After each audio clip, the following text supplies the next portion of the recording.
Assalamualaikum saudara-saudaraku semua, mohon dukungannya ya, subscribe, like, dan bagikan kebaikan ini.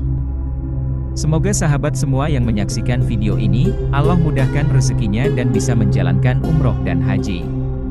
Amin ya rabbal alamin.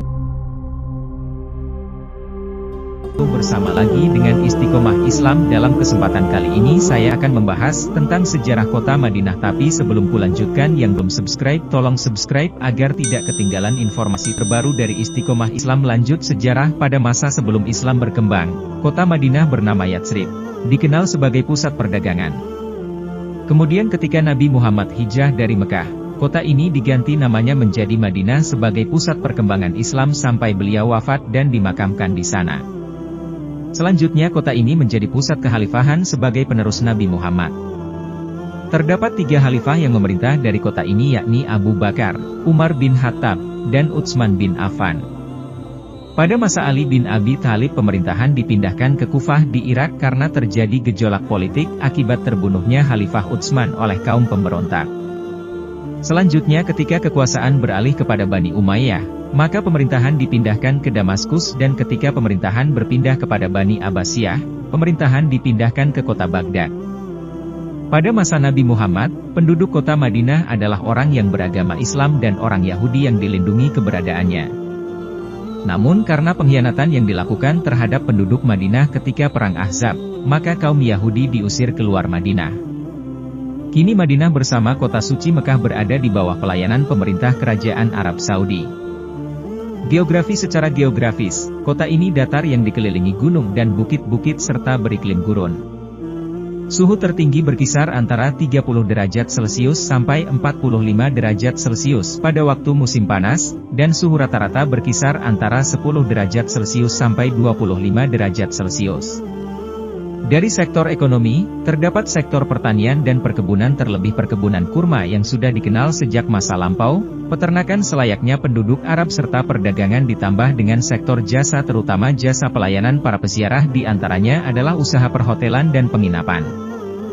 Selain dikenal sebagai kota pusat perkembangan Islam, Madinah juga merupakan pusat dari pendidikan Islam sejak masa Nabi Muhammad SAW.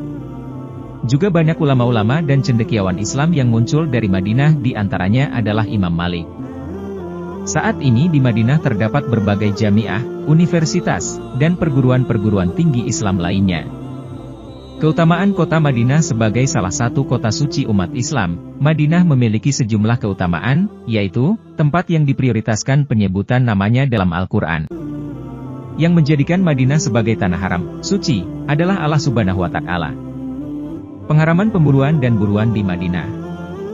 Larangan memotong pohon-pohon, mencabutnya dan memungut barang yang tercecer. Pengharaman mengangkat senjata dan berperang di dalamnya.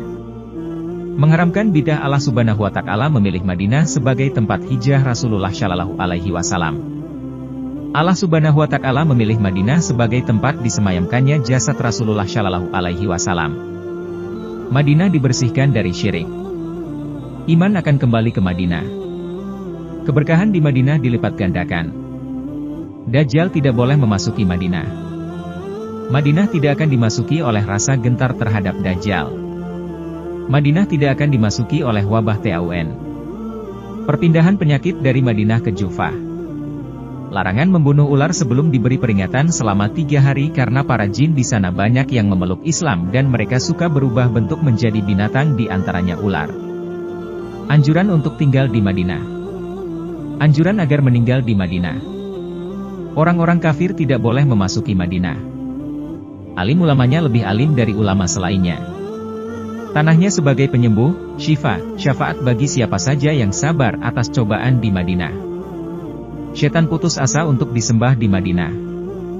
Doa untuk Madinah sebagaimana doa Nabi Ibrahim untuk Mekah. Para malaikat menjaganya hingga hari kiamat. Madinah bermandikan cahaya pada hari kedatangan Rasulullah Shallallahu Alaihi Wasallam. Hukuman bagi orang yang menzalimi penduduk Madinah. Beribadah di Masjid Nabawi dilipat gandakan pahalanya. Keutamaan Wadi Al-Aqiq. Allah Subhanahu wa Ta'ala telah menjadikannya sebagai tempat yang penuh keberkahan. Rasulullah menyempatkan singgah di wadi ini dalam perjalanan pulang dari ibadah haji. Keutamaan Masjid Nabawi. Dianjurkan datang ke Masjid Nabawi terlebih dahulu bagi musafir yang pulang bepergian. Masjidnya diasaskan atas dasar takwa. Pahala salat dilipat gandakan. Pahala bagi orang yang salat 40 rakaat di Masjid Nabawi. Tidak boleh meninggikan suara. Keutamaan siapapun yang datang ke Masjid Nabawi baik sebagai pengajar maupun pelajar raudah, termasuk tempat yang mulia mimbar berada di atas telaga Rasulullah Shallallahu Alaihi Wasallam.